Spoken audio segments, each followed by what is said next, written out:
بسم اللہ الرحمن الرحیم۔ درس نمبر 26۔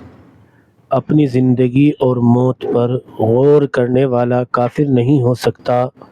اعوذ باللہ من الشیطان الرجیم، بسم اللہ الرحمن الرحیم۔ کیف تکفرون باللہ وکنتم امواتا فاحیاکم ثم یمیتکم ثم یحییکم ثم الیہ ترجعون۔ صدق اللہ العظیم۔ لفظ بلفظ ترجمہ۔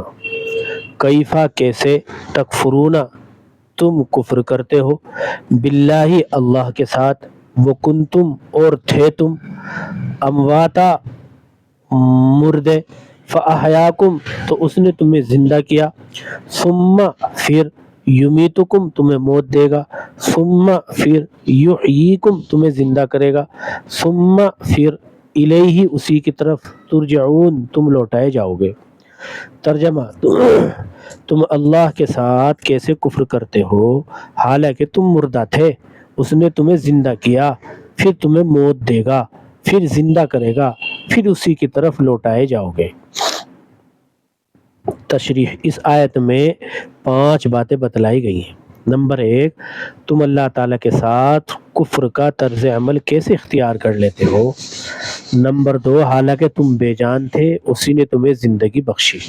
نمبر 3، پھر وہی تمہیں موت دے گا۔ نمبر 4، پھر وہی تم کو دوبارہ زندہ کرے گا۔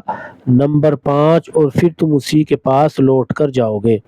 اللہ تعالیٰ نے کفر کرنے والوں سے ایک سوال کیا ہے کہ تم کس طرح کفر کرتے ہو، یعنی تمہارے کفر پر تعجب ہے۔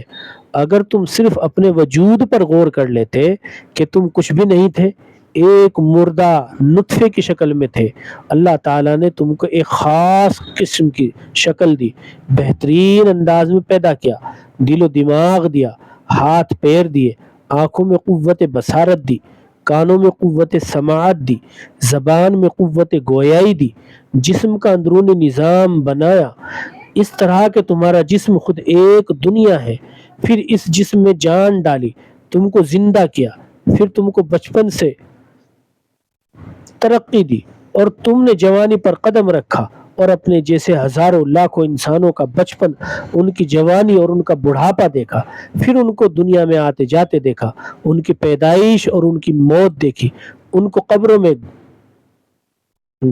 گڑتے ہوئے دیکھا، پھر ایک دن آئے گا کہ ان سارے ہی انسانوں کو دوبارہ زندہ کیا جائے گا اور ان سب کو رب ذوالجلال کے روبرو کھڑا ہونا پڑے گا۔ ان ساری حقیقتوں کے بعد بھی کیا تمہارے دل کے دروازے ابھی تک نہیں کھلے؟ رب ذوالجلال کی قدرت و طاقت اور اس کی وحدانیت و ربوبیت پر کیا اب بھی کوئی شک باقی رہ گیا ہے؟ یہ عجوبہ ہے تمہاری اس زندگی کا کہ تمہاری عقل کو ابھی تک سیدھی راہ نصیب نہیں ہوئی اور ایمان کی حرارت تمہارے دل میں پیدا نہیں ہوئی۔ تعجب ہے کہ تم کیسے کفر کرتے ہو جبکہ اللہ نے تم کو زندہ کیا، تم مردہ تھے، کچھ بھی نہیں تھے، پھر ایک دن آئے گا کہ اللہ تعالیٰ تم کو موت دے دے گا، پھر تم کو زندہ کرے گا اور تم سب کو بس اسی کی طرف لوٹ کر جانا ہے۔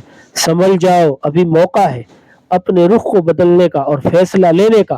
اگر تم اپنی زندگی اور موت سے سبق لینے کا ہنر نہیں جانتے تو کم از کم زمین و آسمان پر غور کرو، تہ بتہ 7 آسمانوں کو دیکھو جن کو بغیر ستون کے کس طرح اللہ تعالیٰ نے ٹھہرایا ہے، اور اس وسیع و عریض زمین کو دیکھو جس پر تم چلتے پھرتے ہو اور اپنے گھر بناتے ہو اور آرام کی زندگی بسر کرتے ہو۔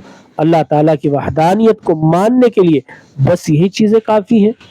سورہ حج کی آیت نمبر 26 میں انسان کے زندہ کیا جانے اور اس کے مرنے اور دوبارہ زندہ کیے جانے کا یوں تذکرہ کیا گیا کہ وَهُوَ الَّذِي أَحْيَاكُمْ ثُمَّ يُمِيتُكُمْ ثُمَّ يُحْيِيكُمْ إِنَّ الْإِنسَانَ لَكَفُورٌ، اور وہ وہی اللہ ہے جس نے تم کو زندہ کیا، پھر وہ تم کو موت دے گا، پھر وہ تم کو زندہ کرے گا، بے شک انسان بڑا ناشکرا ہے۔ اللہ تعالی ہم سب کو کفر و شرک سے بچائے، آمین ثم آمین۔